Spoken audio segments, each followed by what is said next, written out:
खबर बिहार में आपका स्वागत है। मैं हूं आपके साथ प्रीति सिंह। बुलेटिन की शुरुआत करेंगे। दिल्ली में आज सीएम नीतीश और डिप्टी सीएम तेजस्वी ने दिल्ली के सीएम अरविंद केजरीवाल से मुलाकात की है। इस दौरान आगे की रणनीति पर चर्चा हुई। तो वहीं दिल्ली मामले पर अध्यादेश को लेकर भी सीएम नीतीश और तेजस्वी यादव ने केजरीवाल सरकार का समर्थन किया और कहा है कि एक चुनी हुई सरकार के साथ ऐसा करना गलत है। वहीं मुलाकात के बाद तीनों नेताओं ने एक साथ मिलकर प्रेस कॉन्फ्रेंस की है।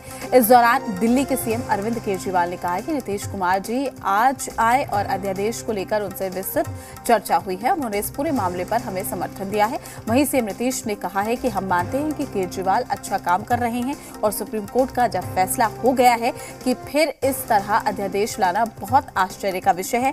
वहीं उन्होंने कहा है कि ज्यादा से ज्यादा विपक्षी पार्टियों को एक साथ लाएं और मिलकर पूरे देश में अभियान चलाएंगे।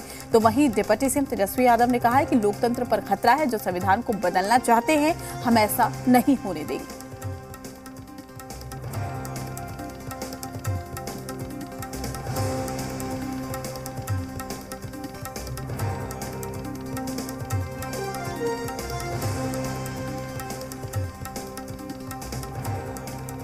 वो पूरे देश के अंदर विपक्ष को एकत्रित करने में जुड़े हुए हैं। मैंने उनसे निवेदन किया कि अगर सारा विपक्ष इकट्ठा हो जाता है, नॉन बीजेपी सारी पार्टियां इकट्ठी हो जाती हैं, तो एक तरह से राज्यसभा के अंदर अगर ये इसको बिल के रूप में लेके आते हैं तो इसको बिल के रूप में हराया जा सकता है राज्यसभा के अंदर।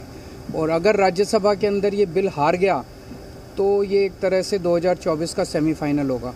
फिर एक मैसेज चला जाएगा पूरे देश के अंदर। ये बिल अगर हार जाता है तो मैसेज पूरे देश में जाएगा कि 2024 के अंदर बीजेपी की सरकार जा रही है। हम लोग इस बात को मानते हैं कि काम कर रहे हैं, बहुत अच्छा काम कर रहे हैं, और उसके बाद सुप्रीम कोर्ट का भी फैसला हो जाए तो राज्य सरकार को जो अधिकार है काम करने का, उस काम को रोक दिया जाएगा। ये सब तो बहुत ही आश्चर्य का विषय है। तो ये हम लोग तो बिल्कुल इनके साथ हैं, और जो कुछ भी है हम लोग जो आगे भी जो मीटिंग करेंगे, जो हम लोग कोशिश कर रहे हैं कि ज़्यादा से ज़्यादा विपक्षी पार्टियां एकजुट हो जाएं और मिल करके हम लोग पूरे देश में अभियान चलाएं, हर राज्य में अभियान चलाएं कि सब कुछ कानून का पालन होना चाहिए, आपस में सब लोगों के बीच में प्रेम और भाईचारे का भाव होना चाहिए, और जिस तरह से लोगों के बीच में विवाद पैदा करने की कोशिश होती है उन सब चीज़ को बंद करना चाहिए और देश आगे बढ़ेगा। तो ये सब चीज़ जो हम लोगों के मन में बात है तो सब लोग तो सहमत है ही, और उसके बाद अगर इस तरह की कोई बात होगा तो जो कह रहे हैं हम लोग पूरे तौर पर इनके साथ हैं। ये जो भी कह रहे हैं बिल्कुल ठीक कह रहे हैं, इनके साथ हम लोग हैं।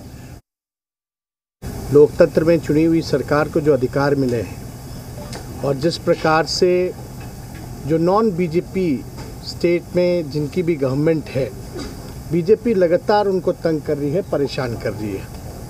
तो जो परेशानी अरविंद केजरीवाल जी झेल रहे हैं, हम यहाँ पूरी तरीके से इनको समर्थन देने आए हैं कि इनके साथ अन्याय कर रही है केंद्र की सरकार।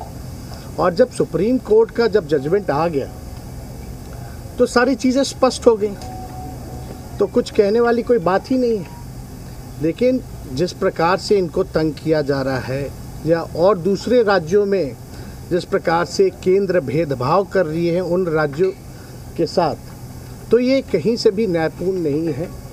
लोकतंत्र पर ये साफ दिखाता कि खतरा है। ये लोग संविधान को बदलना चाहते हैं, जो हर केस हम लोग मिल करके होने नहीं देंगे। जेल से बाहर आने के बाद पूर्व सांसद आनंद मोहन